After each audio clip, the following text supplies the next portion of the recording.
babies. That is not bullshit. It's true. Everyone is accountable. ¡Manos! ¡Asquerosidad! ¡Comieron humanos! Yo no estaba enterada de nada. Que había, o sea, de los asesinatos sí, pero que habían comido humanos. ¡Humanos! For years, rumors have swirled around the elite circles of Hollywood, whispers of high society rituals and a desperate, almost supernatural quest for eternal youth. Most people dismissed these stories as fringe theories or internet folklore, but that changed when a certain name began appearing in federal investigative files, not just as a casual acquaintance, but as a recurring figure in the logs of the most notorious private island in modern history. The question we have to ask ourselves is simple. What was really happening behind the closed doors of those elite estates? And why is the one person who saw it all finally ready to break the silence? When I bring this up to people, I'm not for trafficking of children. I want to stop it. It's just what they do to children. Children are nothing more than like a cow. It's already past the drug trade, okay? We're at that point right now. And if we let our little ones continue to be slaughtered, boy, there's going to be a judgment on this world, and especially our country. Because they're pulling kids out of the darkest recesses of hell right now, in dumbs and all kinds of places. The adrenochroming of children, look, where we're at right now, hopefully we need your prayers. Essentially, you have adrenaline in your body. I'll just simplify it. And when you are scared, you produce adrenaline. If you're an athlete, you get in the fourth quarter, you have adrenaline that comes out of you.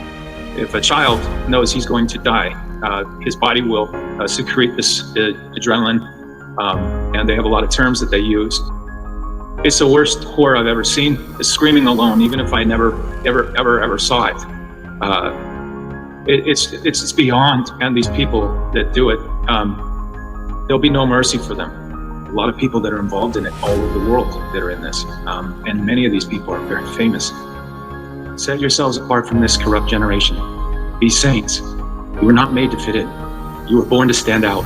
Portia de Rossi has stood by Ellen's side for nearly 20 years, portraying the image of the perfect Hollywood power couple. But behind that polished exterior, sources say a fracture has been growing for years, rooted in a discovery so disturbing that it changed the way Portia viewed her marriage forever. We are talking about a system where youth isn't just celebrated, it's harvested. A system where the elite believe that vitality can be transferred from the young to the old through practices that sound like they belong in a horror movie rather than a California mansion. But as the legal walls begin to close in on the power players of the world, the truth is finally bubbling to the surface. Ellen DeGeneres is named in the Epstein documents, and that part is real. Her name appears in the broader index of over 300 high-profile individuals that show up across the investigative materials. Flight logs, communications, third-party interviews, peripheral records. She believed consumption was transformation, that youth could be taken in, that vitality could be absorbed.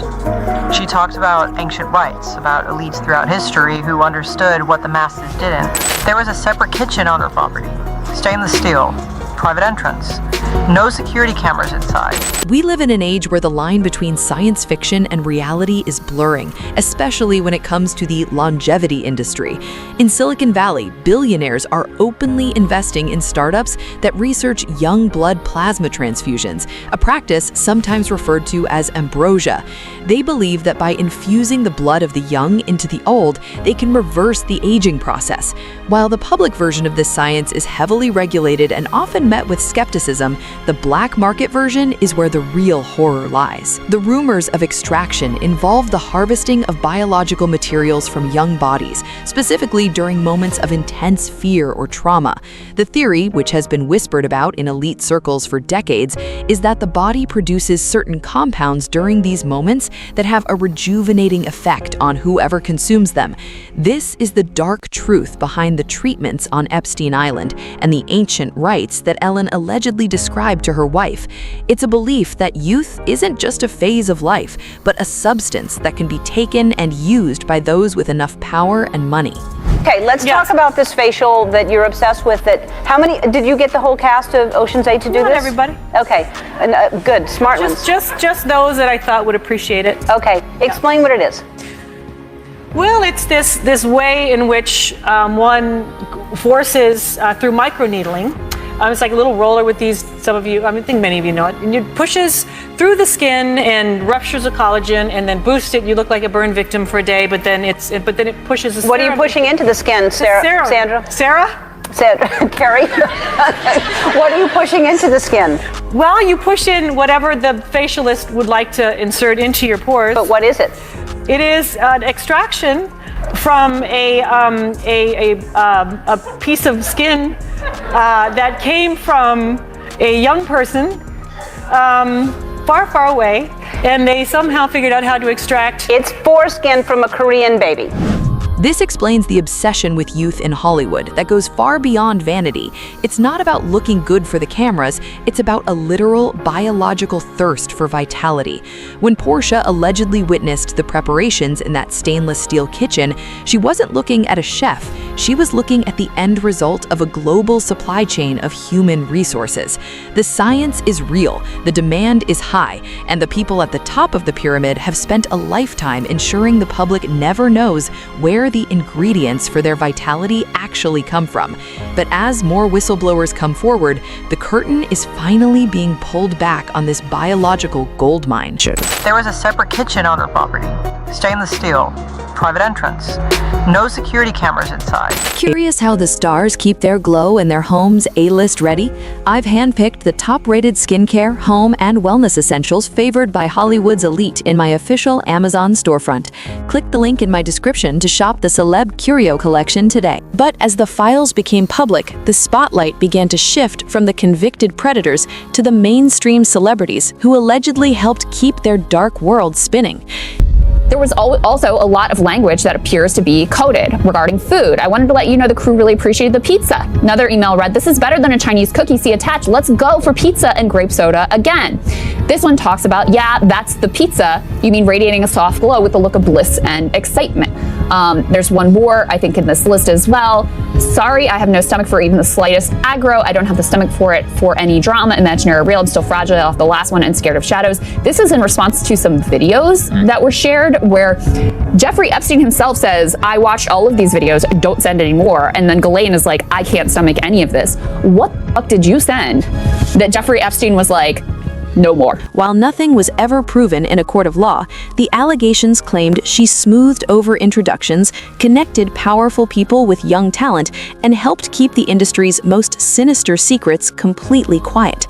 When the Epstein files broke the internet, people were absolutely shocked to see how many beloved, family-friendly celebrities were deeply entrenched in a world of private islands and offshore bank accounts.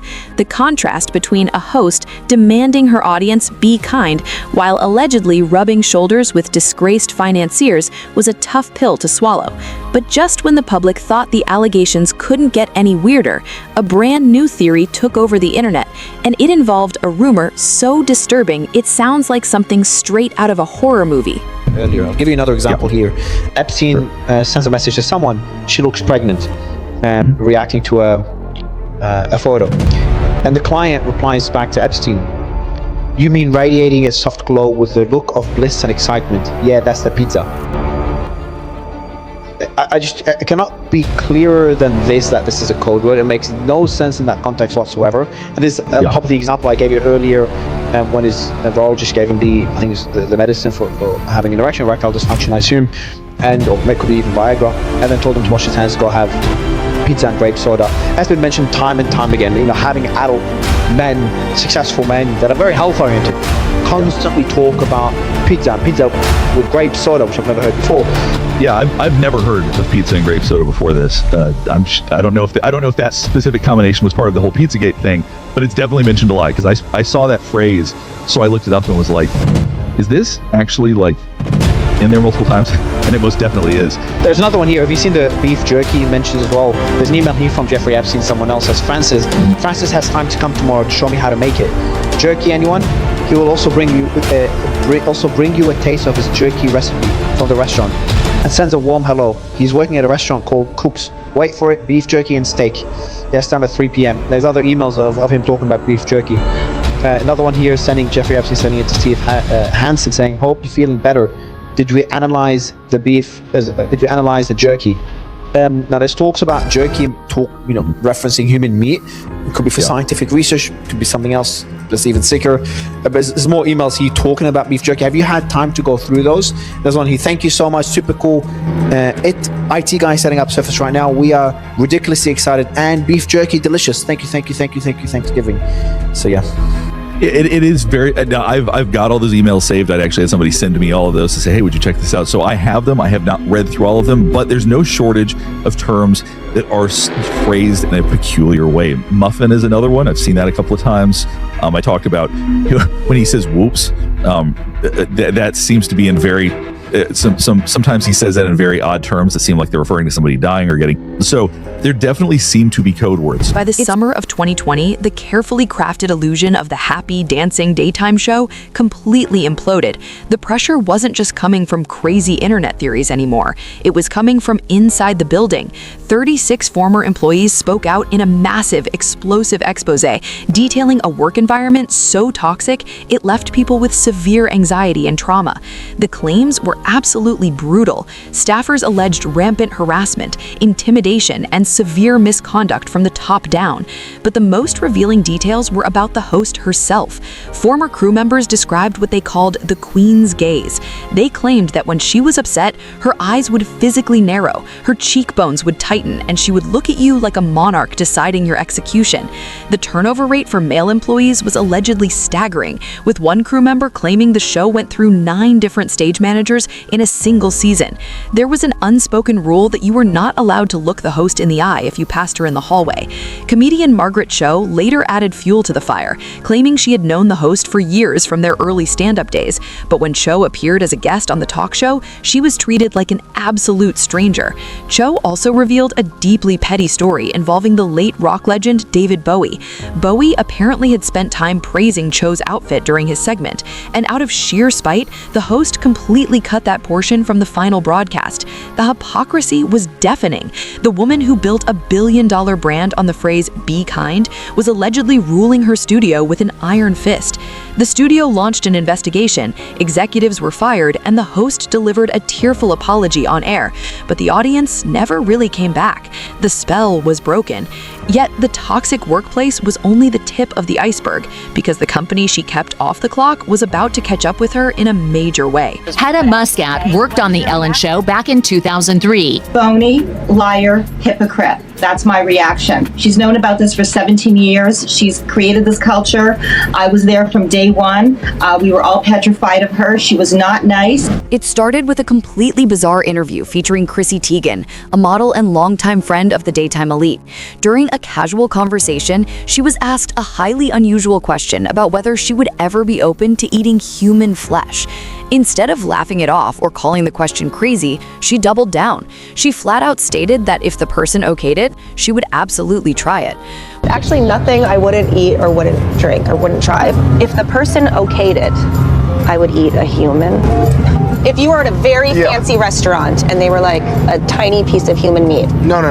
I think the only way you wouldn't try a tiny bite? No. Really? Absolutely not. Is that terrible? Yet, soon people started connecting this interview to an old, terrifying video from 2009. A young model named Gabriela Jimenez was filmed having a complete mental breakdown outside of a luxury hotel. She was screaming, crying hysterically, and claiming to the police that she had just witnessed powerful guests engaging in an unthinkable act of consuming human meat. Que me lo haya quitado. Déjenme en paz, porque me llevaron al Ministerio Público y ahí me dijeron que no sabían nada. Me llevaron a los que eras tú. Ahí estabas en la comisaría. Vaya por el hijo de por el mataron a un niño. Ay, espérense. Me dijeron a quién mataron. A la reina de Escocia. A la reina de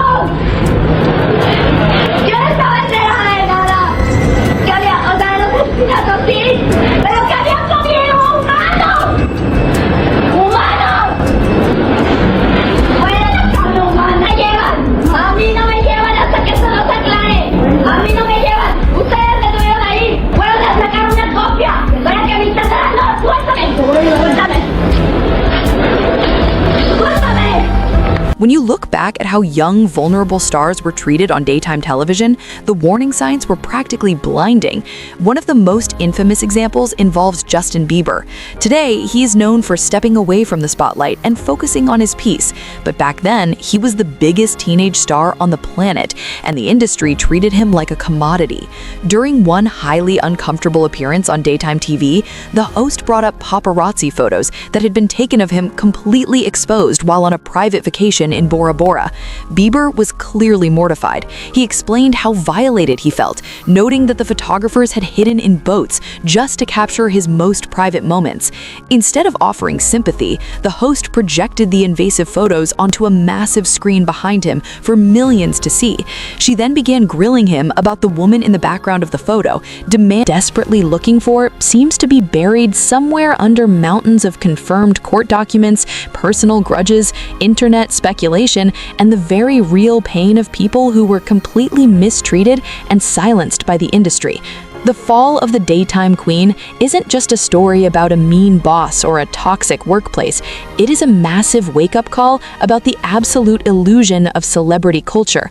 We gave these people our time, our trust, and our money because they smiled at us through a screen and told us to be kind.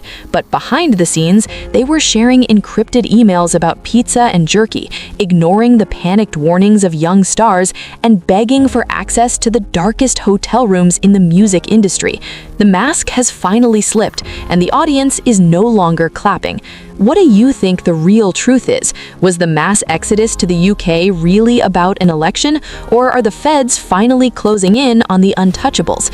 Let us know your thoughts in the comments below, and don't forget to like and subscribe for more deep dives into the hidden truth of Hollywood.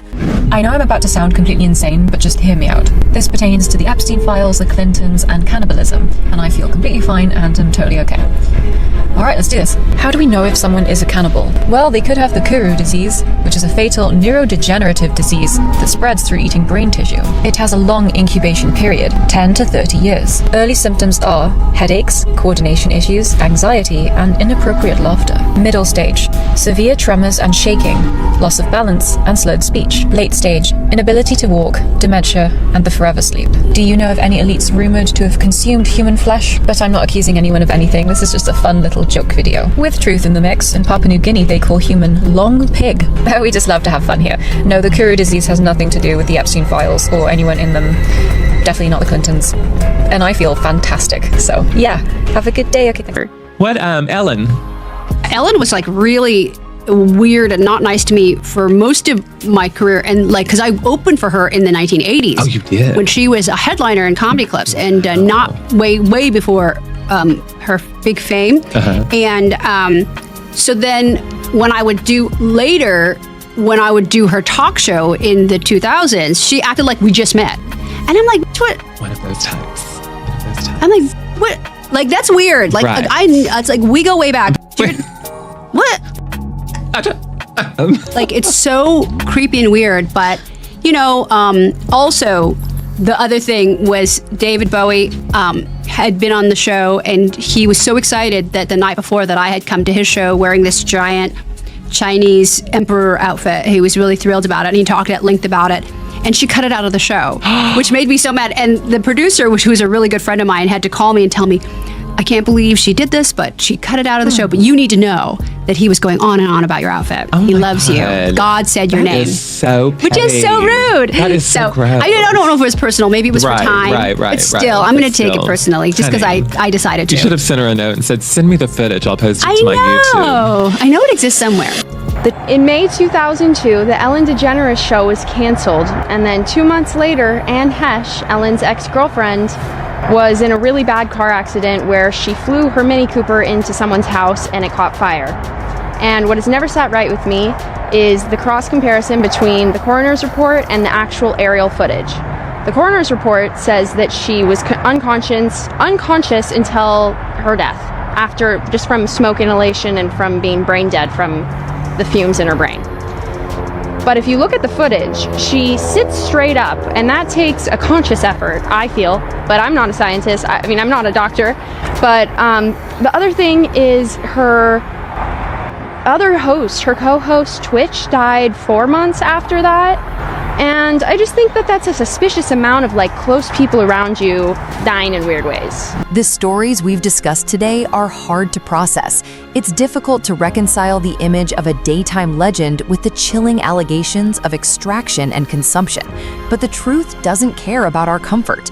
As Jim Caviezel famously said, the message is the same whether you view these acts as literal or symbolic. The people at the top have been consuming the vitality of the generations below them to keep their own empires alive. The people we talked about today have billions of dollars dedicated to keeping these stories in the dark. They've already tried to bury the movies, the documentaries, and the whistleblowers, but they can't stop the truth once it starts spreading. Subscribe to join our community of truth seekers. We don't just report the news, we find the files the mainstream media is too terrified to touch because we go beyond the headlines. Hit subscribe and let's hold the elite accountable.